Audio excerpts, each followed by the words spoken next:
नमस्कार, स्वागत है। मैं हूं आर्किटेक्ट जितेंद्र त्रिपाठी।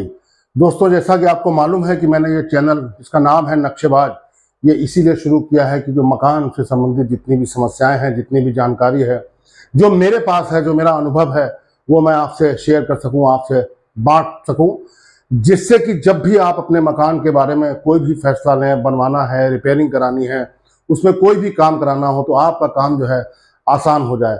आज मैं ये तस्वीर जो पीछे लगाई हुई माँ की खूबसूरत तस्वीर, आप सोच रहे होंगे ये आर्किटेक्ट का चैनल है, ये भवन निर्माण का चैनल है, इसमें कंस्ट्रक्शन की जानकारियां दी जाती हैं, तो इस तस्वीर का क्या रिश्ता है बताता हूं दोस्तों आपसे कि ये जो माँ होती है वो अपने बच्चे को जिस तरह से प्रोटेक्ट करती है, जिस तरह से सुरक्षा देती है, दुनिया की सारी विपदाएं, सारी परेशानियां अपने ऊपर लेके अपने बच्चे को संभाले रहती है, अपने बच्चे को बचाए रहती है, अपने बच्चे को प्यार देती है, ममता देती है। उसी तरह से जो आपका मकान है जिसमें आप रहते हैं, कभी आपने इस पर ध्यान दिया नहीं होगा कि जिस मकान में आप रहते हैं, जो आपका मकान है, जहाँ पे रहने में आपको आनंद प्राप्त होता है, आपको सुख सुविधा मिलती है, वो मकान आपको कितनी दुश्वारियों से, कितनी विपदाओं से, कितनी परेशानियों से बचाता है, ये आज मैं आपको बताऊंगा। और कितनी कितनी परेशानियां झेल के आपको सुरक्षित रखता है, कितनी परेशानियां झेल के अपने ऊपर लेके वो आपको सुरक्षित रखता है, आपकी सुख सुविधा का ख्याल रखता है, आज मैं आपको ये बताने वाला हूं। और इन परेशानियों को झेलते झेलते, इन परेशानियों को सहन करते करते उस पर क्या बीतती है। यूं समझ लीजिए कि एक मकान है, वो कहता है कि जो हम पे है गुजरी हम ही जानते हैं, सितम कौन सा है नहीं जो उठाया।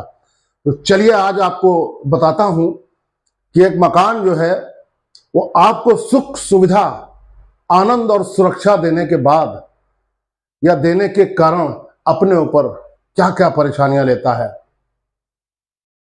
आज दोस्तों डिस्कस करेंगे। हर मकान में कुछ न कुछ समस्याएं होती हैं, लेकिन जो सबसे बड़ी समस्या, प्रमुख समस्या है उस मकान में क्रैक्स की, दरारों की।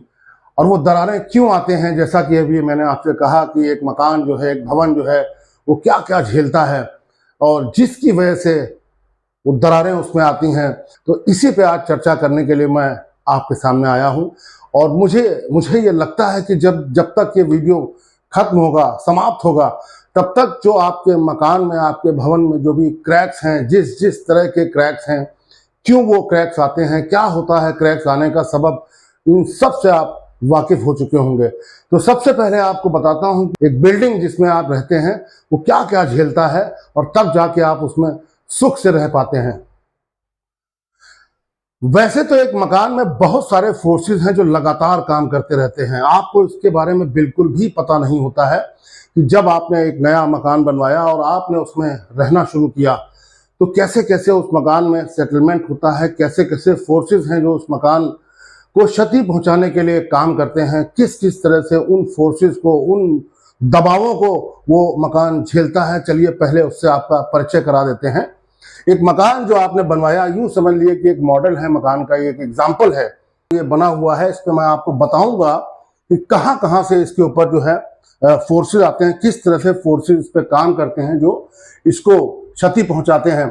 तो सबसे पहले जो मकान है उसका अपना एक लोड होता है, क्योंकि मकान में आपने फाउंडेशन बनवाया, उसमें कुछ ईंटा लगा होगा, सीमेंट लगा होगा, बालू लगी होगी, मोरंग लगा होगा, उसमें सरिया लगी होगी, उसका फाउंडेशन बना होगा, उसकी दीवारें बनी होंगी, उसमें स्लैब पड़ी होगी। ये सारा कुछ जो है जुड़ के मकान का अपना एक सेल्फ लोड होता है, उसका अपना लोड। तो इसके लिए भी उसकी जो फाउंडेशन है वो डिजाइन की जाती हैं। इस सेल्फ लोड के अलावा ये जो मकान, इतनी बड़ी बिल्डिंग है, फिर ये चाहे 2 मंजिल का हो, फिर ये चाहे 50 मंजिल का हो, फिर ये चाहे जितनी भी मंजिल का हो, उसका अपना सेल्फ लोड होता है जो मकान को, जो वो सेल्फ लोड जो है नीचे ट्रांसफर करता है। और इस सेल्फ लोड के बाद जो लोग इसमें रहते हैं उनका लोड होता है, जिसको हम लोग लाइव लोड बोलते हैं। ये लोगों का लोड होता है जो उसमें रहते हैं, जो इसका फर्नीचर होता है, जो इसकी अलमारियां होती हैं, जो बेड होता है, जो सोफा होता है, उसका भी इस पे लोड होता है। आखिरकार आप उस मकान में रहेंगे तो आपको ये फर्नीचर और बेड और सोफा, इन सब की सुख सुविधाओं की आवश्यकता होगी। वॉशिंग मशीन चाहिए होगा, टीवी चाहिए होगा, और भी बहुत सारी चीजें हैं, किचन के आइटम्स चाहिए होंगे। उन सब का लोड भी इस मकान पे पड़ता है। और इसके बाद जब ये पूरा मकान बन के तैयार होता है, देखिए बार बार मैं कहता हूं कि मैं सारी चीजें इस वीडियो में नहीं बता पाऊंगा, लेकिन हाँ इतना जरूर है कि मैं कुछ चीजों का परिचय आपसे जरूर करा दूंगा, जिससे कि आपकी सोचने की जो क्षमता है वो खुल जाए। इसी तरीके से ये मकान जब पूरा बन के खड़ा होता है तो इसका लोड जो है वो जमीन पे आता है। मकान जो है, मान लीजिए इसका कितना भी लोड हुआ, 100 टन लोड हुआ, तो 100 टन का लोड इस जमीन पर पड़ रहा है। तो जमीन पे पड़ने से क्या होता है कि जमीन का जो रिएक्शन है वो नीचे से आता है, और जमीन भी अपना फोर्स इस पे लगाती है। जो आपने सुना होगा, to every action there is equal and opposite reaction, तो वो भी काम यहाँ पे होता है। और अगर मकान में बेसमेंट बना हुआ है तो बेसमेंट की साइड में जो मिट्टी है उसका भी दबाव इस मकान पे पड़ता है। नीचे से मिट्टी दबाव इस पे डालती ही डालती है। और अगर आपके मकान के बगल में या पास में जुड़ा हुआ कोई वाटर बॉडी है तो उसका भी प्रेशर, ये वाटर का प्रेशर नीचे पड़ता है, तो इस प्रेशर को भी घूम घाम के इस मकान पे कुछ न कुछ असर होता है। और जो मकान जो है ठंडे एरिया में बने होते हैं, जहां बर्फ पड़ती है, उनकी छत पे जो है बर्फ जमा हो जाती है, तो उस बर्फ का लोड, या यूं कहें कि स्नो का लोड भी इस पे पड़ता है। उसका भी पूरा सिस्टम इस मकान को झेलना पड़ता है। फिर ये छत की जो डेड लोड है, जैसा कि मैंने आपको बताया, छत है, स्लैब है, दीवारें हैं, इन सब का भी लोड जो है इस पे आता है। और जो जमीन का जो प्रेशर इस पे पड़ता है, इसको सॉइल का हाइड्रोस्टैटिक प्रेशर बोलते हैं। अभी आगे मैं वीडियो में आपको बताऊंगा कि ये इस तरह के प्रेशर क्या होते हैं। ये तो एक मकान हो गया जो कि एक जमीन पे बना हुआ मकान है। ये जो मैंने आपको बताया, ये एक मकान था जो जमीन पे बना हुआ मकान था। इसमें इतने सारे लोड्स आते हैं। आप कल्पना कीजिए, जो मकान समुंदर के किनारे बना हो, मैं एक एग्जाम्पल के रूप में ये मकान लेके आया हूं, तो इसमें तो और ज्यादा फोर्सेज और दबाव का असर इस पे पड़ता है कि साइक्लोन अगर कहीं आ गया तो इस पूरे मकान पे इतना प्रेशर, वो विंड लोड पड़ेगा कि इसको हिल जाना, इसमें वाइब्रेशंस होना जो है वो लाजमी है। उसी तरीके से अगर समुंदर के किनारे है, कहीं सुनामी आ गई, सुनामी आप जानते हैं कि समुंदर के अंदर का एक तरीके से अर्थक्वेक होता है, तो भी इस मकान को झेलना पड़ेगा। और अगर अर्थक्वेक है तो वो जैसा जमीन पे मकान बना हुआ है, वैसे ही समुंदर के किनारे भी अगर मकान बना हुआ है तो अर्थक्वेक के लोड्स भी इसको झेलने पड़ेंगे। सोचिए, आपको आराम देने के लिए एक मकान को कितना कुछ झेलना पड़ता है। तो आगे बढ़ने से पहले थोड़ा सा आपको एक परिचय दे दूं कि जब अर्थक्वेक जो है वो मकान के ऊपर, एक बिल्डिंग के ऊपर किस तरीके से अपना असर डालता है। अगर अर्थक्वेक जो है बहुत दूर आया है तो बहुत ज्यादा फर्क पड़ता नहीं है, वाइब्रेशन उसमें जरूर आते हैं, महसूस किए जाते हैं। जमीन पे जो कंपन होते हैं वो अपनी बिल्डिंग में ट्रांसफर होते हैं। लेकिन अगर अर्थक्वेक अगर बिल्कुल बिल्डिंग के आसपास ही आ जाए तो उसका बचना मुश्किल है, कितना भी अर्थक्वेक प्रूफ आपने स्ट्रक्चर बनाया हो। आइए डिस्कस करते हैं। हर मकान में कुछ न कुछ क्रैक्स होते हैं। तो दोस्तों, क्रैक्स जो बिल्डिंग में हैं, ये कुछ तो ऐसे क्रैक्स होते हैं जो सुपरफिशियल क्रैक्स होते हैं। सुपरफिशियल मतलब वो बिल्डिंग के ऊपर या तो प्लास्टर पे होंगे, या उसकी जो कोई कवरिंग है उस पे होंगे, उस पे कोई क्लैडिंग है उस पे क्रैक्स होंगे। इनको बोलते हैं सुपरफिशियल क्रैक्स। और ये हेयरलाइन क्रैक्स होते हैं। हेयरलाइन क्रैक्स भी हो सकते हैं। और दूसरे तरीके के जो क्रैक्स होते हैं वो होते हैं स्ट्रक्चरल क्रैक्स। स्ट्रक्चरल क्रैक्स का मतलब होता है जो बिल्डिंग का स्ट्रक्चर है, जिस पे बिल्डिंग खड़ी हुई है, जो बिल्डिंग को स्ट्रेंथ दे रहा है, जो बिल्डिंग को अपनी जगह पे, अपने शेप में, अपने फॉर्म में रोके हुए है, अगर उस मेंबर पर, कॉलम पर, बीम पर, वॉल पर कोई अगर क्रैक आता है, या फाउंडेशन पर कोई अगर क्रैक आता है, तो निश्चित रूप से वो काफी खतरनाक है और चिंताजनक है। उसके बारे में सोचने की आपको जरूरत है। मकान में हर क्रैक ऐसा नहीं होता है जिसमें आपको चिंता करने की जरूरत हो। टाइप्स ऑफ क्रैक्स की अगर बात करें तो स्ट्रक्चरल क्रैक्स होते हैं, these affect the overall stability of the building, जैसा मैंने आपको बताया।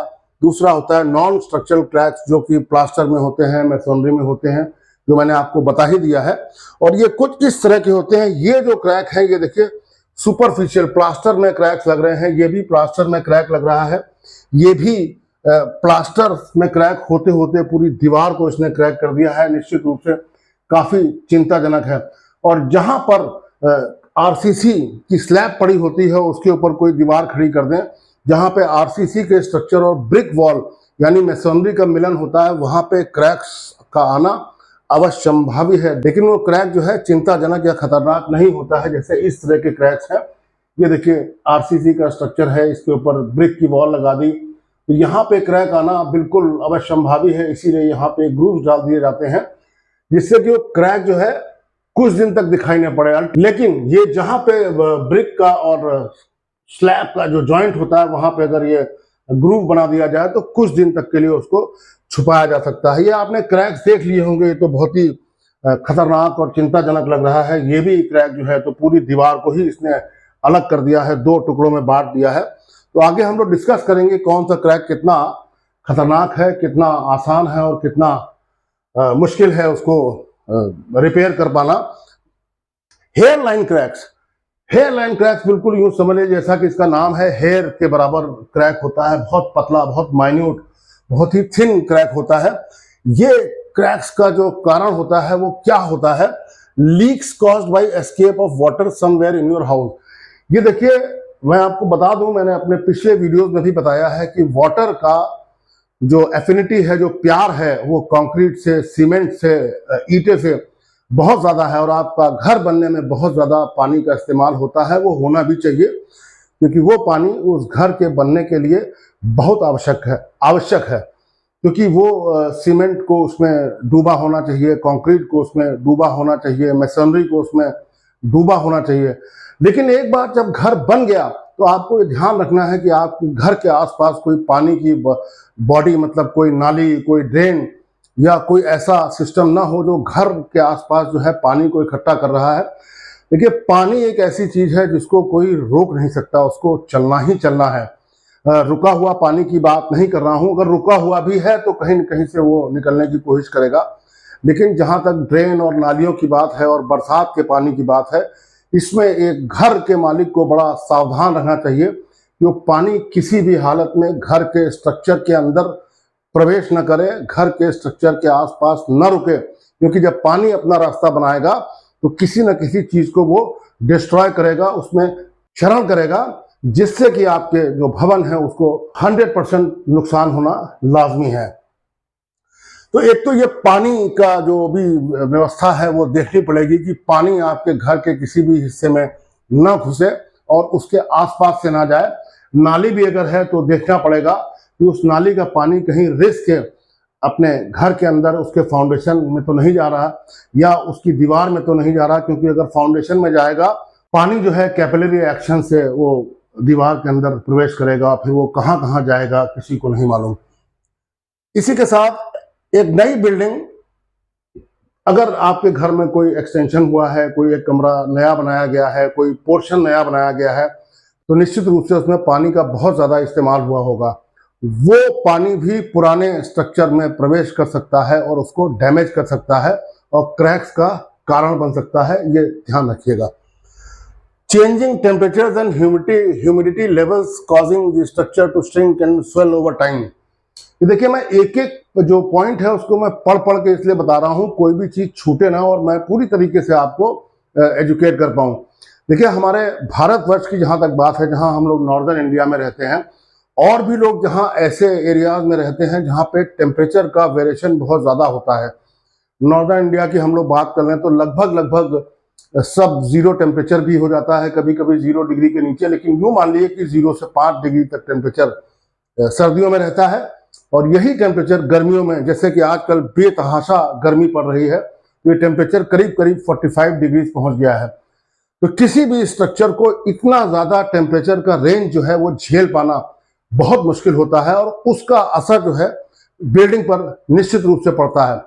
तो ये जो चेंज ऑफ टेम्परेचर है, और इसके अलावा सर्दी गर्मी तो हो ही गई, इसके अलावा हमारे यहाँ एक बरसात का भी सीजन आता है। तो जहां जहां अभी दुनिया में बरसात का सीजन आता हो वहां ये समस्या होती है कि जो कंक्रीट का स्ट्रक्चर है वो श्रिंक होता है, मतलब सिकुड़ता है और स्वेल होता है, यानी कि फूलता है। तो वो फूलने और सिकुड़ने की वजह से जो स्ट्रेस पैदा होता है वो मकान को, बिल्डिंग को डैमेज करता है। इसके अलावा newly plastered walls cracking as they dry out. जब आप अपने मकान में, ये बड़ी समस्या होती है कि ठेकेदार ने या किसी ने भी उस पर प्लास्टर कर दिया तो पानी का काफी उसमें इस्तेमाल होता है, और जब वो पानी सूखता है तो क्या होता है, पानी उस प्लास्टर को छोड़ता है। जब वो पानी उस प्लास्टर को छोड़ेगा तो वो जो प्लास्टर है, उसका जो मटेरियल है, सीमेंट का जो मोटर है, वो श्रिंक करेगा। तो श्रिंक करेगा तो निश्चित रूप से जो हेयर लाइन क्रैक्स हैं वो पैदा होंगे। ये हेयर लाइन क्रैक्स, इसको दुनिया में कोई रोक नहीं सकता। सिर्फ इतना समझिए कि ये कोई बहुत चिंताजनक बात नहीं है। अगर आपके घर के आसपास कोई ऐसी रोड है जहां पे हैवी ट्रैफिक है, तो आपने जरूर महसूस किया होगा, जो लोग बड़े हाईवे पे या किसी फ्लाईओवर के पास रहते हैं जहां से ट्रक गुजरते हैं, तो उनके मकान में वाइब्रेशन होता है। और ये वाइब्रेशन कंटिन्यूअस 24 घंटे होता है, पूरे महीने होता है, पूरे साल होता है और साल दर साल होता है। तो वो जो वाइब्रेशन है वो निश्चित रूप से मकान को नुकसान पहुंचाता है और कहीं ना कहीं वो क्रैक्स को जरूर डेवलप करेगा। अब वो कितने खतरनाक होंगे, कितने चिंताजनक होंगे, ये उन क्रैक्स का जो नेचर है उसको देखने के बाद ही पता लगेगा। और जब भी क्रैक ऐसा हो कि बहुत चौड़ा हो और लगता है कि स्ट्रक्चर को उसने डिस्टर्ब कर दिया हो, तो आपको एक काबिल सिविल इंजीनियर या किसी आर्किटेक्ट से आपको निश्चित रूप से संपर्क करना चाहिए, तभी उसका इलाज संभव है। इसके अलावा जब कभी हम अपने मकान में कोई विंडो लगाते हैं, दीवार बनी हुई है और उसमें लगा कि एक विंडो यहाँ पे होनी जरूरी है, तो विंडो के ऊपर एक लिंटेल पड़ता है, वो जो ऊपर की बीम पड़ती है जिसके नीचे वो ओपनिंग होती है। तो जो ऊपर बीम होती है जिसको लिंटेल कहते हैं, उसका काम ये होता है विंडो के ऊपर जो मेसोनरी है, जो ब्रिक वर्क है, उसको रोके रहे। तो कभी कभी क्या होता है कि जब बनी बनाई दीवार में इस तरह का लिंटेल हम लोग डालते हैं तो वो प्रॉपरली पड़ नहीं पाता, प्रॉपरली उसकी स्ट्रेंथ नहीं होती है, तो वहां पे जो है डायगोनल क्रैक जो है ऊपर आना संभव होता है। और ये क्रैक्स भी बहुत ज़्यादा खतरनाक होते नहीं हैं जब तक कि इनकी थिकनेस बहुत ज़्यादा ना हो। तो ये तो कुछ तरीके हैं जो अभी तक मैंने बताया आपको क्रैक्स के। लार्जर क्रैक्स, ये छोटे छोटे क्रैक्स हैं जो बहुत ज़्यादा चिंताजनक नहीं है, लेकिन जो लार्जर क्रैक्स हैं उनका भी कारण जान लीजिए। उनमें भी मेन कारण जो है water damage and underground leaks. पानी आपके घर के लिए बहुत खतरनाक है। आपके घर के आसपास कोई ऐसी नाली, कोई ऐसा ड्रेन नहीं होना चाहिए जहां से लीकेज घर के फाउंडेशन की तरफ या घर के अंदर की तरफ हो रहा हो। वो भी एक बहुत बड़ा कॉज है क्रैक्स का। Roots from nearby trees that spread into the foundations and suck away moisture from the soil below your home। अब देखिए कितना इंपॉर्टेंट है ये पॉइंट कि आपको तो पता भी नहीं लगेगा और आपके साथ खेल हो जाएगा। आपके साथ मतलब आपके मकान के साथ, उसकी बिल्डिंग के साथ खेल हो जाएगा।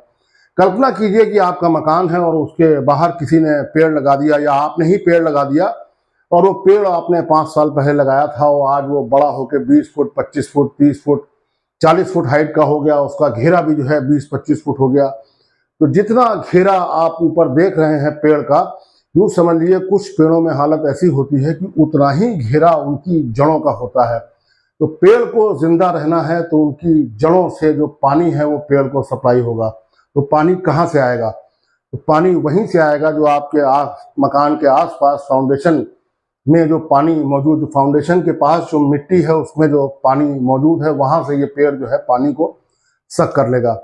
जब ये पेड़ पानी सक कर लेगा तो आपकी जो आसपास की मिट्टी है घर की, जो आपके घर को रोके हुए है, क्योंकि मिट्टी का जो स्ट्रेंथ है वो पानी के साथ कुछ और है और मिट्टी की स्ट्रेंथ पानी के बिना कुछ और है।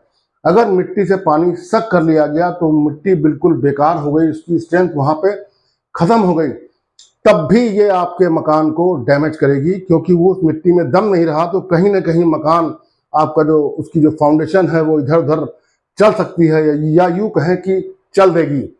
तो इसका भी ख्याल रखना है कि आपके मकान के आसपास कोई बहुत बड़ा ऐसा पेड़ ना हो जो आपकी फाउंडेशन के पास की मिट्टी से पानी खींच के निकाल ले। कभी कभी ऐसा होता है कि मकान जो है पुराने बने हुए हैं, तो पुराने मकान की जो टेक्नोलॉजी है, जो उसके जो मटेरियल्स हैं, वो भी इस बात के लिए जिम्मेदार होते हैं कि मकान में जो है क्रैक्स आ जाए, मकान का जो स्ट्रेस है, स्ट्रेस लेवल है वो बढ़ जाए और मकान की कोई दीवार या कोई फाउंडेशन इधर उधर अपनी जगह से चल दे। तो ये भी ध्यान रखने वाली बात है कि अगर बहुत पुराना मकान हो गया है, जिसके मटेरियल बहुत पुराने हैं, पुरानी टेक्नोलॉजी से बना है, तो उसको भी देखना होगा कि अगर उसमें क्रैक्स आ रहे हैं तो किसी एक्सपर्ट से आपको बात करनी पड़ेगी। मगर ये एक रीज़न हो सकता है कि चूंकि पुरानी टेक्नोलॉजी है और पुराने मटेरियल्स हैं। लिंटल फेलियर की मैं बात आपको बता चुका हूं कि जो विंडो के ऊपर जो बीम पड़ती है उसको लिंटल बोलते हैं। अगर वो प्रॉपरली नहीं लगा तो वो लिंटर फेलियर की वजह से भी क्रैक्स जो है आ सकते हैं मकान में। चलिए आगे बढ़ते हैं। और जो जो लिंटर फेलियर है उसकी वजह से जो क्रैक आएगा वो इस तरह का क्रैक होता है। ये देखिए एक विंडो लगी हुई है, इसका लिंटर प्रॉपर नहीं है, तो इस तरह का क्रैक, ये समझ लीजिए कि क्रैक अगर बहुत मोटा है, 1 सेंटीमीटर तक है या 1.5 सेंटीमीटर तक है, वहां तक तो शायद चल जाए, मैं इसकी गारंटी नहीं लेता हूं, आपको हमेशा अपने एक्सपर्ट से बात करनी पड़ेगी। लेकिन अगर इतना मोटा क्रैक है जो कि 1.5 सेंटीमीटर से ज्यादा है, तो निश्चित रूप से वो चिंताजनक है। वो चाहे जहां भी हो, दीवार पे हो, फर्श पे हो, स्लैब में हो, कहीं भी हो, वो निश्चित रूप से चिंताजनक होगा। और ये एक मैंने टेबल बनाई हुई है जहां पे ये बताया है कि कितने बड़े क्रैक्स होंगे तो कितना आपको क्या एक्शन लेना है। अगर 1 मिलीमीटर से पतला क्रैक है, 1 मिलीमीटर मतलब ये बाल के बराबर हेयरलाइन क्रैक ही उसको माना जाएगा, तो बहुत ज्यादा चिंता की बात नहीं है। Can be easily fix with a bit of do it yourself. आप ही कोई उसमें कोई करेक्टिव मेजर ले सकते हैं, कहीं इंजेक्शन ग्राउटिंग कर दें या ऊपर से प्लास्टर कर दें या उसको सीमेंट का जो है स्लरी, सीमेंट का पानी पिला दें, शायद उससे बात हो जाए। अगर 1 से 5 तक है तो थोड़ा सा जो है कॉज ऑफ कंसर्न है। ये भी can be fix with a filler. तमाम सारे फिलर्स आते हैं जो क्रैक को भरने के लिए मार्केट में अवेलेबल हैं, इसको भी आप जो है कर सकते हैं इसका समाधान। फिर 5 मिलीमीटर से जो 15 मिलीमीटर जो मैंने अभी बताया 1.5 सेंटीमीटर, ये मॉडरेट कॉज ऑफ कंसर्न है, मतलब थोड़ा बहुत आपको इसमें चिंता जरूर करनी चाहिए।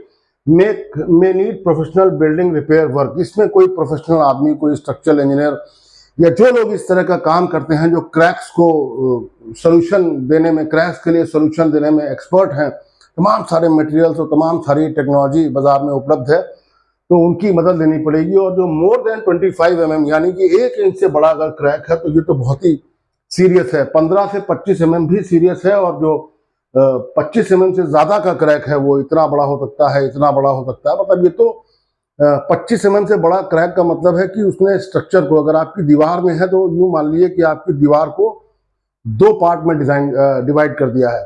फाउंडेशन में है तो ये मान लीजिए कि आपके फाउंडेशन को 2 पार्ट में डिवाइड कर दिया है। फर्श में है तो ये मान लीजिए कि आपकी फर्श 2 फाड़ हो चुकी है, मतलब वो एक स्ट्रक्चर ये है और एक स्ट्रक्चर ये है। तो निश्चित रूप से इनको जोड़ने के लिए कुछ न कुछ बहुत सीरियस कदम उठाना पड़ेगा। तो इसमें भी जो है require major foundation repair work including underpinning and rebuilding. ये सिविल इंजीनियरिंग के और कंस्ट्रक्शन के कुछ टेक्निकल टर्म्स हैं। मेरी सलाह आपको यह है कि कभी भी क्रैक अगर आपको 1 सेंटीमीटर से ज्यादा, 1 सेंटीमीटर मतलब इतना मान लिए, या 1.5 सेंटीमीटर तक हो, तो उसके लिए किसी न किसी एक्सपर्ट की आपको सलाह अवश्य लेनी चाहिए। क्योंकि मकान एक ऐसी चीज है कि अगर कोई छज्जा गिर गया, अगर कोई स्लैब दब गई, दीवार इधर से उधर हो गई, तो जान जाने का खतरा होता है। इसलिए इसमें कोई भी कोताही बरतने की जरूरत नहीं है। मकान में बहुत तरीके के क्रैक्स आते हैं। वर्टिकल क्रैक्स होते हैं, हॉरिजॉन्टल क्रैक्स होते हैं, डायगोनल क्रैक्स होते हैं। सबका अपना अपना सिस्टम होता है, सबका अपना अपना कोई कारण होता है, और हम एज टेक्निकल एक्सपर्ट्स ये इनको स्टडी करते रहते हैं कि ये क्रैक क्यों आया और ये क्रैक कैसे इसकी उत्पत्ति हुई।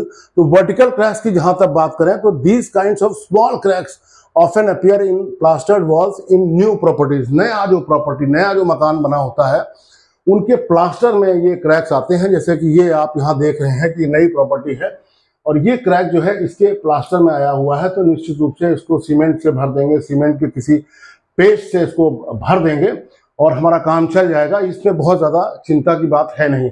It's best to wait. और इसका यह है कि जब ये क्रैक दिखाई पड़े तो होता क्या है, बिल्डिंग जब नई नई बनती है तो बिल्डिंग सेटल होती है, बिल्डिंग दबती रहती है, जमीन को नीचे दबाती रहती है, और उसमें बहुत सारे फोर्सेस हैं वो उसमें काम करते हैं। तो जैसे ही ये क्रैक्स अपीयर हो तो इसका मतलब ये नहीं कि दूसरे दिन चौथे दिन आपने जो है इसको भर दिया, इसमें कोई पुट्टी भर दी या सीमेंट का पेंट भर दिया।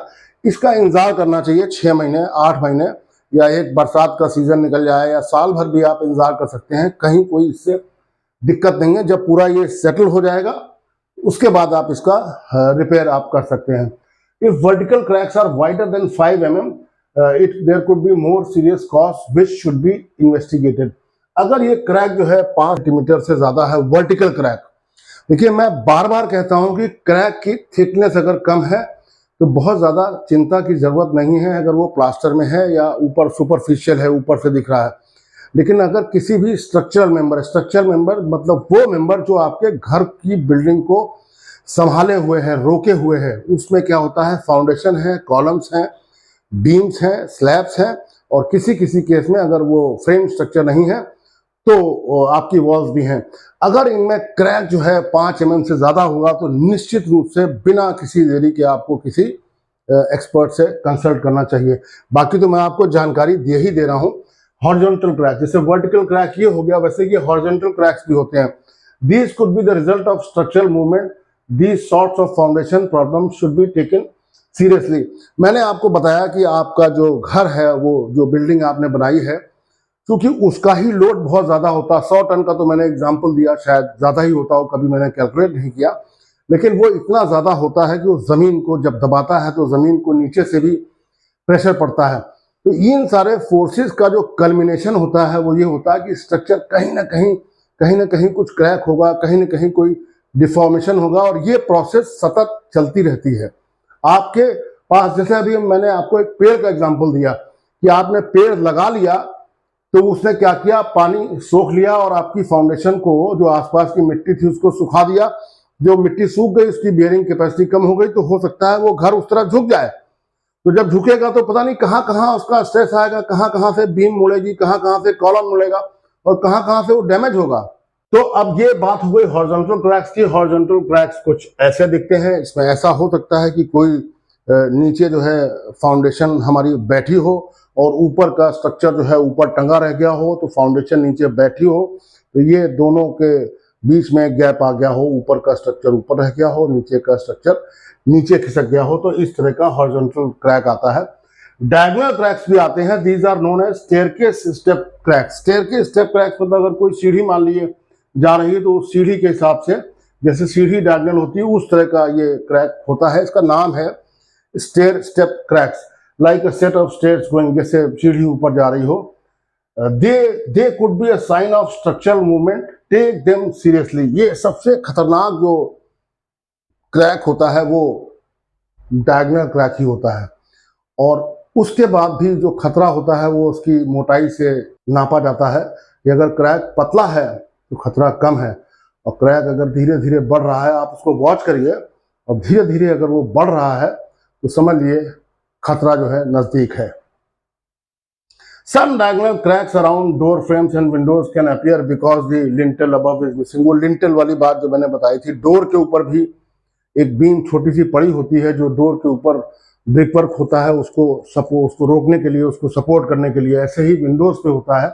तो अगर उनकी क्वालिटी सही नहीं है, प्रॉपरली लिंटल नहीं बनाया गया है, या वो वीक है, तो भी जो है इस तरह के डायगोनल क्रैक्स जो है वो डोर के आसपास, विंडो के आसपास आ जाते हैं, तो उनका भी जो है ख्याल रखना पड़ेगा। सीलिंग क्रैक, सीलिंग मतलब हमारी छत। These could be caused by several things including plaster shrinkage, damp and structural movement. Because of this, it's best to have them inspected by a professional। बार बार कह रहा हूँ कि जो पानी का श्रिंकेज है, सर्दी गर्मी बरसात, इनकी वजह से जो मटेरियल्स में जो हमारे कंपोनेंट्स हैं, जो एलिमेंट्स हैं जिनसे मकान बना है, उनमें बहुत सारे वेरिएशन आते हैं, बहुत सारे चेंजेस आते हैं, तो इनकी वजह से भी जो हेयरलाइन क्रैक्स हैं वो डेवलप होते हैं। मैं बार बार कह रहा हूं कि जब भी क्रैक की थिकनेस बढ़े तो किसी स्ट्रक्चरल कंसल्टेंट को, किसी एक्सपर्ट से जरूर कंसल्ट करिए। स्ट्रक्चरल क्रैक मैंने बोला, these tend to follow pattern that mirrors the movement and shifting of the building. They could be a sign of an underlying structural problem that will need to be investigated further. वही बात है कि structural जो crack होता है वो सबसे खतरनाक होता है। बिल्डिंग में सेटलमेंट हो रहा है, कभी कभी ऐसा होता है कि हमारी बिल्डिंग इतनी बड़ी है और इधर की मिट्टी जो है कमजोर हुई, तो वो इधर फाउंडेशन बैठ गई। अब आप सोचिए, इधर की मिट्टी कमजोर, इधर फाउंडेशन बैठ गई, और यहाँ की ऐसी रही तो बिल्डिंग ऐसी हो जाएगी। तो जितने भी बीम हैं वो सब टेढ़े हो जाएंगे, जितने भी कॉलम्स हैं उनका भी डिफॉर्मेशन हो जाएगा, डी शेप्ड हो जाएंगे, बिल्डिंग को काफी नुकसान होने की संभावना है। तो जब अनइक्वल सेटलमेंट होता है, बिल्डिंग जब आप बनाते हैं, तो ये माना जाता है कि पूरी बिल्डिंग, जैसे मान लीजिए 2000 स्क्वायर फीट का आपका मकान है और 4 मंजिल का है सपोज, तो पूरी बिल्डिंग एक साथ बैठ रही है। कल्पना कीजिए कि ऐसा हो कि एक तरफ ज्यादा बैठ गई, एक तरफ कम बैठ गई, तो बस सारा खेल वहीं पे हो जाएगा, सारा खतरा वहीं पे उत्पन्न हो जाएगा। बस इसी से इसी खतरे और इसी परेशानी से आगाह करने के लिए आपको मैं ये सारा वीडियो आपको दिखा रहा हूँ। अब आती है बात, how can we prevent cracks in my walls. One thing you can do is check for any drainage issue. मैंने आपको बताया कि ड्रेनेज इशू बहुत बड़ी समस्या है, पानी का आना जाना ये बहुत बड़ी समस्या है। लीकिंग पाइप्स बहुत बड़ी समस्या है। आप अपने मकान को हमेशा इंस्पेक्ट करिए। छत पे जाइए, कहीं पानी तो नहीं भरा है। छत पे जाइए, कहीं कोई रेन वाटर पाइप जो है वो ब्लॉकेज तो नहीं है। पानी की टंकी है, उसके आसपास कहीं ऐसा तो सिस्टम नहीं कि पानी की टंकी लीक कर रही है, वो भर जाती है तो उसका ओवरफ्लो जो है पूरी छत पे बैठ रहा है, छत पे भर रहा है, और वो पानी कहाँ कहाँ जा रहा है आपको इसकी जानकारी नहीं है। इसके अलावा अपने घर के बाहर जो ड्रेन है, जो नाली है, उसका भी इंस्पेक्शन करिए कि उसका पानी आपके घर के अंदर तो नहीं आ रहा है। और बरसात के पानी की तो बात है ही कि उसको भी ध्यान रखना है। Water damage is the cause of severe cracks forming, so preventing this is a good step in protecting your home. ध्यान रखिएगा इसका, ये जो मैं बता रहा हूँ how can be prevent crack, ये पानी वाला जो पॉइंट है ये बहुत इंपॉर्टेंट है। If you live in an area that's prone to subsidence, subsidence मतलब जहां पे बिल्डिंग दब सकती है, इतना दबाव पड़ सकता है कि वो एरिया बैठ सकता है, वहां की जमीन जो है वो बैठ सकती है। Subsidence, sinking of the ground because of underground material movement, you should avoid disrupting the land as much as possible.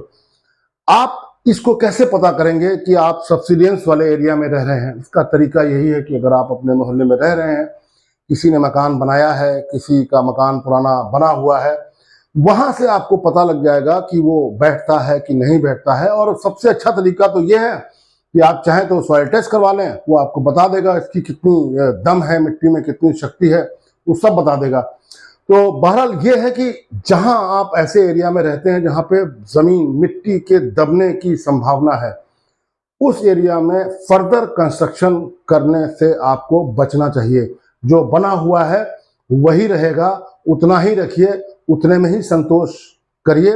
एक भी कमरा एक्स्ट्रा बनाया या उसके ऊपर 2 मंजिल बनाया तो वो इतना लोड हो जाएगा कि वो सब फाउंडेशन को तितर बितर कर देगा, और न जाने आपकी जो एग्जिस्टिंग बिल्डिंग है उस पर कितना नुकसान हो जाए। तो ये सब्सिडेंस वाले एरिया का हो गया। Don't plant large trees close to your home as their roots can dry out the soil close to the foundations. On the other hand, removing a long standing tree can cause a sudden buildup of moisture which could cause other problem.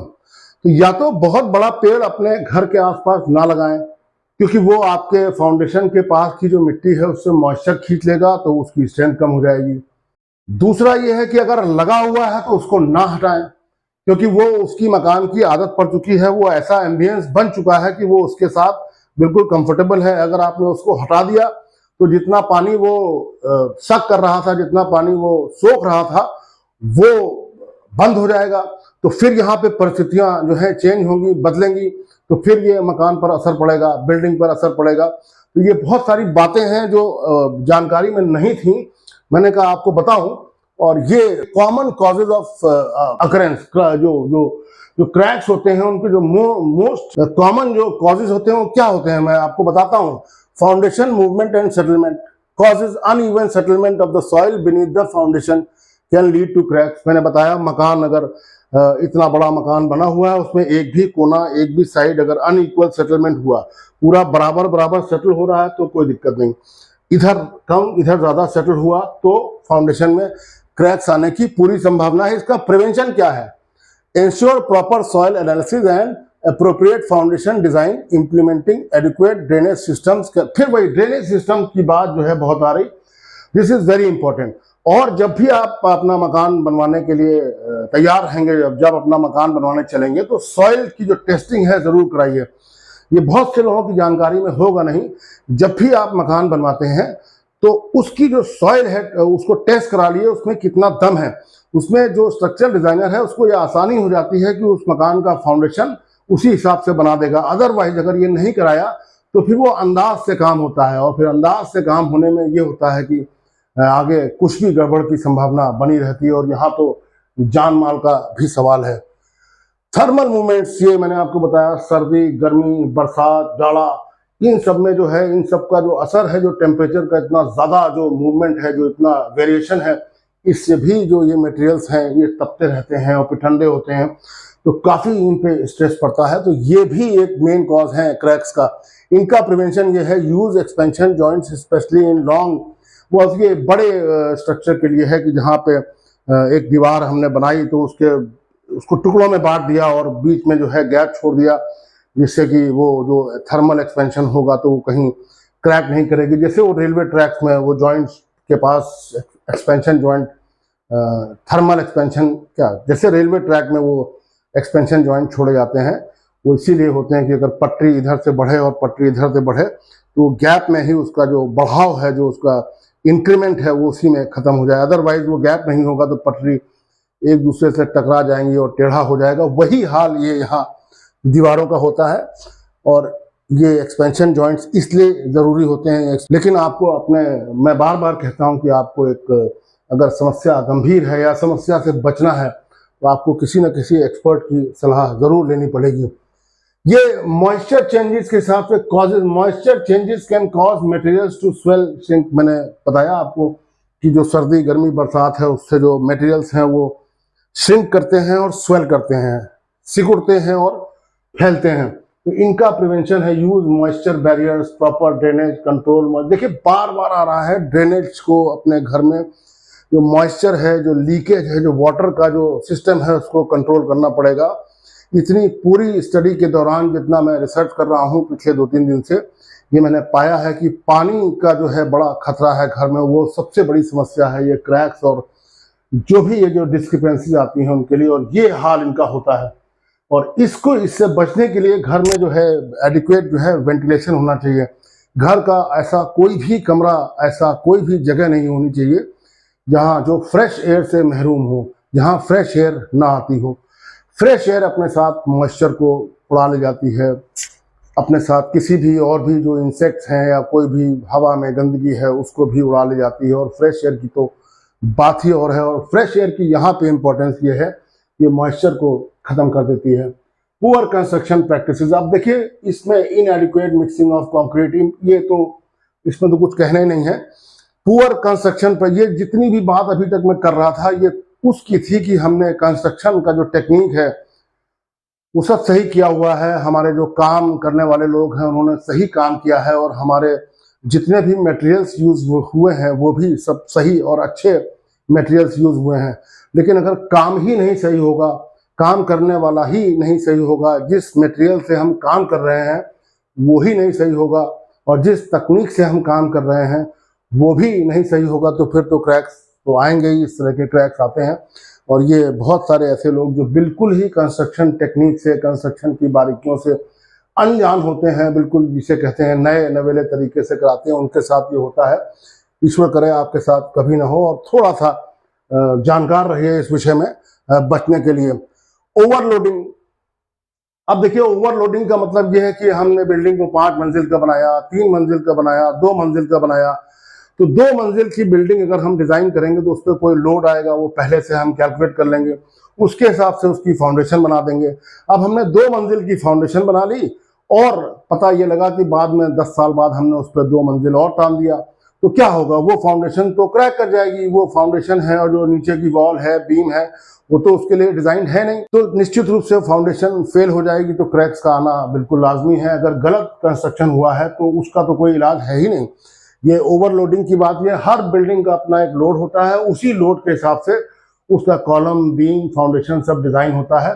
अगर वो उस हिसाब से design नहीं हुआ तो फिर तो फेल होने से कोई बचा ही नहीं सकता। इसका प्रिवेंशन क्या है? इसका प्रिवेंशन यही है कि किसी एक्सपर्ट से आप डिजाइन कराइए, फाउंडेशन डिजाइन कराइए, उसका स्ट्रक्चर डिजाइन कराइए, किसी आर्किटेक्ट को अपने साथ में लीजिए, वो आर्किटेक्ट अपने साथ किसी स्ट्रक्चरल इंजीनियर को रखेगा, किसी काबिल सिविल इंजीनियर को रखेगा, और दोनों की टीम मिलकर आपके लिए अच्छा सा घर बनाएगी। वरना ये तो खतरा लगा ही रहेगा, अगर किसी को जानकारी नहीं तो फाउंडेशन गलत होगी, गलत डिजाइन होगी, स्लैब गलत डिजाइन होगी, तो वो तो निश्चित रूप से इसी में उसकी परिणति होगी। और ये जो है मैंने बताया था कि अगर अर्थक्वेक ऐसी जगह आ जाए जहां वो घर ही बना हुआ है, जहां वो बिल्डिंग ही बनी हुई, अर्थक्वेक का एक एपिसेंटर होता है जो उसका मेन पॉइंट होता है, जहां पे सबसे ज्यादा दम से जो है वो अर्थक्वेक जो है आता है और फिर उसके रेडियली चारों तरफ उसका जो इफेक्ट है वो कम होता जाता है।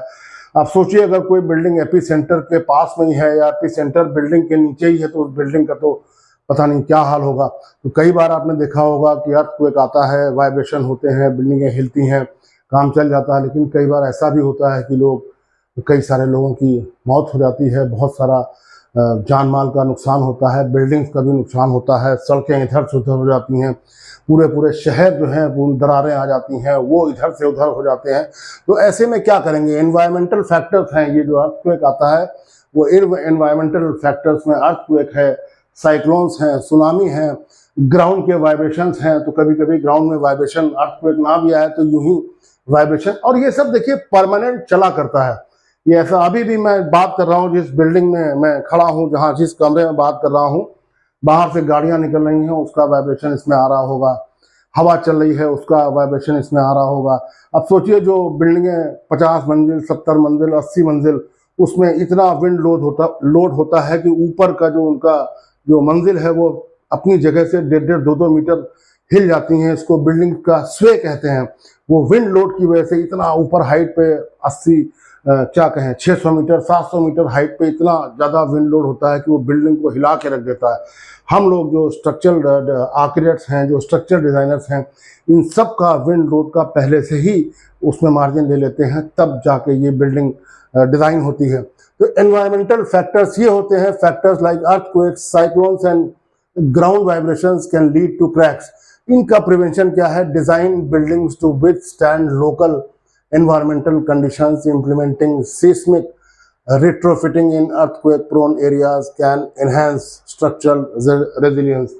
जो एरियाज जहाँ पे जो कि सीस्मिक जोन है, जहाँ पे अर्थक्वेक आने की संभावना ज़्यादा रहती है, सीस्मिक प्रोन है जहाँ पे अर्थक्वेक आने की संभावना ज़्यादा रहती है, और घर आपका अगर पहले बन गया हो तो उसमें बाद में भी ऐसा सिस्टम हो सकता है कि उसको अर्थक्वेक के हिसाब से उसको मजबूत किया जा सकता है, उसको रीमॉडल किया जा सकता है, कुछ उसमें स्ट्रक्चरल ऐसे इम्प्रूवमेंट्स किए जा सकते हैं कि वो घर जो है, वो बिल्डिंग जो है, अर्थक्वेक का जो विभीषिका है उसको झेलने के लिए तैयार हो जाए। इतना सारा जब हो गया तो कभी कभी ऐसा भी होता है कि बिल्डिंग मान लिए 70 साल पुरानी है, 80 साल पुरानी है, इवन 100 साल पुरानी है, तो हर एक मटेरियल की, हर एक सामग्री की एक लाइफ होती है। तो उसका क्षरण होता है, उसका डिटेरियोरेशन होता है। तो वो अगर मटेरियल ही अपनी पूरी ताकत खो चुका हो 70 साल में, 80 साल में, 100 साल में, या यूँ कहें कि 200 साल में, तो वो तो फिर बिल्डिंग का साथ छोड़ देगा। या यूँ कहें कि जो बिल्डिंग के जो काफ़ी सारे एलिमेंट्स हैं, दीवारें हैं, छत है, प्लास्टर है, फर्श है, ये सब एक दूसरे का साथ छोड़ने लगते हैं। फिर कौन सा क्रैक कहाँ से निकल आए, कितनी उसकी विड्थ हो, कितना चौड़ा वो क्रैक हो, वो कहा जा नहीं सकता। Ageing and weathering of materials such as concrete, steel and timber can cause deterioration and subsequent cracking. बता दिया मैंने आपको। प्रिवेंशन इसका यह है कि regular maintenance and use of durable materials, applying protective coatings and treatments can also extend the life span of material. मैं इसमें जो सबसे इम्पोर्टेंट चीज़ है, आपने देखा होगा कई जगह आपके छत के नीचे से प्लास्टर निकल गया, किसी बीम के नीचे से प्लास्टर निकल गया, और वहाँ पे सरिया दिख रही है, उस सरिया में जंग लगा हुआ है, आप ध्यान देते नहीं हैं। 10 साल से वो सरिया ऐसा लगा हुआ है, मॉइस्चर पा के उसमें इतना जंग लग गया, उसकी ताकत खत्म हो चुकी है। तो जब भी ऐसा कुछ हो तो उसको तुरंत पेंट कराइए, प्लास्टर से उसको ढक दीजिए, कवर कर दीजिए, जिससे कि उसकी लाइफ जो है बढ़ जाए। वरना ये जो है सरिया और बीम और ये कभी भी अगर यूं गिरे तो आप जानते हैं कि कितना खतरनाक होता है। लोहे के जो भी स्ट्रक्चर्स हों, कहीं आपने ट्रस डलवा रखी हो, लोहे की रेलिंग्स हों, या कभी भी जंग लगा हुआ लोहा जो है उसको छोड़ना नहीं चाहिए। ये जो बीम के अंदर जो लोहा होता है, जो सरिया होती है, उसको नहीं पेंट करना है। लेकिन उसके अलावा कहीं भी लोहा दिख रहा है, कहीं कोई रेलिंग है, स्टेयरकेस रेलिंग है, कहीं कुछ भी है, बालकनी है, कोई ट्रस है, इनका अगर जंग लगा हुआ लोहा है तो उसको तुरंत पेंट कराएं, और किसी भी हाल में उसको छोड़ें ना, यूं ही ना छोड़ें, क्योंकि उसकी जो लाइफ है तो वो जितनी बची है वो बहुत जल्दी जो है डिटेरियोरेट होगी। और इसी तरीके से कहीं कोई प्लास्टर निकला हुआ है तो तुरंत उसको प्लास्टर कराएं। कहीं घर में पानी जमा है, वो पानी जमा ना होने दें। देखिए इसमें एक ही शब्द है जिसमें सब कुछ आ गया है, regular maintenance, use of durable materials. Durable materials हो गए, उनकी उम्र हो गई, लेकिन फिर भी रेगुलर मेंटेनेंस बहुत ज़रूरी है। ध्यान रखिए कि घर में कहीं कोई पानी या कोई इस तरह का मॉइस्चर का कोई सिस्टम होना नहीं चाहिए। ये कुछ तस्वीरें हैं ऐसी कि जो पुराने जो मटेरियल्स पुराने हो चुके हैं और उन पे ध्यान नहीं दिया गया। जैसे ये पता लगा 10 साल से ऐसा होगा, इसको तुरंत प्लास्टर कराना चाहिए। ये जो है कभी जब ये शुरू हुआ होगा तो ये 1 मिलीमीटर का क्रैक होगा, फिर 2 मिलीमीटर का हुआ होगा, आज ये लग रहा है आधा इंच का क्रैक है। तो अगर उसी समय इसको बांध दिया गया होता, इसमें कोई करेक्टिव मेजर ले लिया गया होता, जो भी मेजर होता, मैं उसमें कुछ नहीं कह रहा हूँ, तो ये इसका ये हाल नहीं होता। आप सोचिए, समस्या वही है कि अगर उसका तुरंत जो है निदान नहीं किया गया, तुरंत निस्तारण नहीं किया गया, तो समस्या जो है विकराल होती जाएगी। क्रैक अगर 0.1 mm का है, वो कल को 0.5 हो जाएगा, 1 हो जाएगा, फिर 25 mm हो जाएगा, तो वो बढ़ता ही जाएगा। तो जिस वक्त वो क्रैक छोटा है, जिस वक्त वो क्रैक पतला है, उसी वक्त उसका इलाज कीजिए, उसी वक्त उसका मेंटेनेंस कीजिए। ये भी देखिए कभी कुछ कम ही रहा होगा, आज इसका हाल ये है कि ये मेंटेन नहीं किया गया। इसमें मसाला भर देते, इसमें ईंटे के टुकड़े, गिट्टी के टुकड़े भर के इसको प्लास्टर कर दिया गया होता या इसको रिपेयर कर दिया गया होता आज से जितना भी साल पहले ये हुआ हो, तो इतना विकराल, इतना विभत्स रूप इसका नहीं होता। रेगुलर मेंटेनेंस की बात हो गई। इंस्पेक्ट, अपनी बिल्डिंग को इंस्पेक्ट करते रहिए और आइडेंटिफाई करिए कि कहाँ कहाँ छोटी छोटी समस्याएं हैं, और जो आज समस्या छोटी है वो कल समस्या बड़ी होगी, तो उस समस्या को पहचानना आपके लिए बहुत आवश्यक है। ये मैं आपको बता रहा हूँ basic prevention and remedial techniques. अब इसमें प्रॉपर डिजाइन एंड कंस्ट्रक्शन हो गया, रीइंफोर्समेंट हो गया, use appropriate reinforcement in concrete and machinery structures to enhance their tensile strength and crack resistance. ये सब बातें इशारा कर रही हैं इस तरफ कि आज की डेट में अगर आपको मकान बनवाना है, एक अच्छा सा भवन बनवाना है, एक अच्छी सी बिल्डिंग बनवानी है, तो you need to have experts with you. अपने आप अगर करेंगे तो पता नहीं वो एक्सपेरिमेंट कितना सक्सेसफुल होगा। Good construction practices, follow best practices in mixing, curing and placing concrete and other materials, ensure proper compaction of soil and foundation layers. ये अपने आप में ये बहुत बड़े सब्जेक्ट हैं। छोटी सी लाइन है, प्रॉपर मिक्सिंग ऑफ कंक्रीट, ये अपने आप में एक सब्जेक्ट है। प्रॉपर प्लेसिंग ऑफ कंक्रीट, ये अपने आप में एक सब्जेक्ट है। मतलब वो जो लेबर होती है जो ऐसे तसले से कंक्रीट को नीचे गिरा देती है, तो पूरा कंक्रीट जो है छिन्न भिन्न हो जाता है, उस पर जो गिट्टी पे मसाला लगा हुआ वो इधर उधर हो जाता है। ये बिल्कुल होना नहीं चाहिए। खैर, वो अपने आप में एक अलग सब्जेक्ट हो जाएगा। आज जो बात करनी थी वो क्रैक्स के बारे में बात करनी थी, क्योंकि मेरा मानना है कि कोई भी घर ऐसा नहीं होगा जिसमें क्रैक्स ना हो। और मैं अपने, चूंकि मैं 30-32 साल से प्रैक्टिस कर रहा हूँ, कई बार हमारे दोस्त यार जानने वाले इस बात पे चर्चा करते हैं कि क्रैक्स का क्या करें, तो मुझे लगा कि एक सेशन इस पे करना चाहिए, ये जानकारी आपको देनी चाहिए। और ये एक बहुत बड़ा कंसर्न है कि क्रैक्स अगर हैं तो उनका कोई रेमेडी भी होगी, रेमेडी होगी तो रिपेयर भी उसका होगा, और फिर रिपेयर होगा तो उसकी कोई रिपेयर होने के बाद उसकी लाइफ बढ़ेगी।